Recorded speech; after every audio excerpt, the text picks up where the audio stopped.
له پاکستان هیواد څخه په اجباري توګه د افغان کډوالو د راایستلو لړۍ یو ځل بیا چټکه شوې.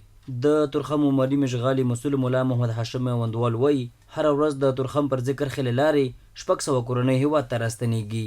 پر ټولو باندې پر موسسات هم دغه غږ دی، پر نور خیریه بنسټونو پر ټولو باندې مو دا غږ دی چې دغه مرستې د چا له کمې سوي دي چې هغه زیاتې کړي او کوم ډونران چې د چا مربوط وي هغه خپل د دغو سره سمې همکارۍ وکړي، هغه نیمګړتیاوې ور بشپړې کړي.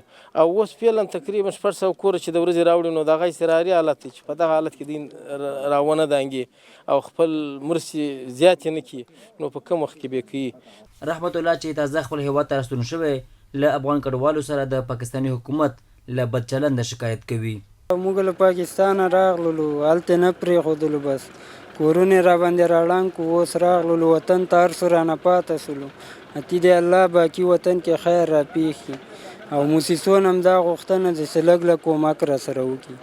عبدالوارث چې له کلونو وروسته خپل هیواد ته راستون شوی د خوښۍ احساس کوي او له مسؤلینو غواړي چې کډوالو سره بېلابېلو برخو کې مرستې وکړي. نو اوس هم دلته په هیواد کې د دولت نه او د مؤسساتو نه دا غوښتنه ده چې دغه مهاجرونه چې دلته راغلي دغه سره همکاري وکړي، لاسنیوی وکړي. د تورخم عمري مشغالي مسؤلین له ملي او نړیوالو موسسو خیریه بنسټونو غواړي چې د کډوالو لړۍ چټکېدا سره دې خپلې مرستې پراخه او چټکې کړي.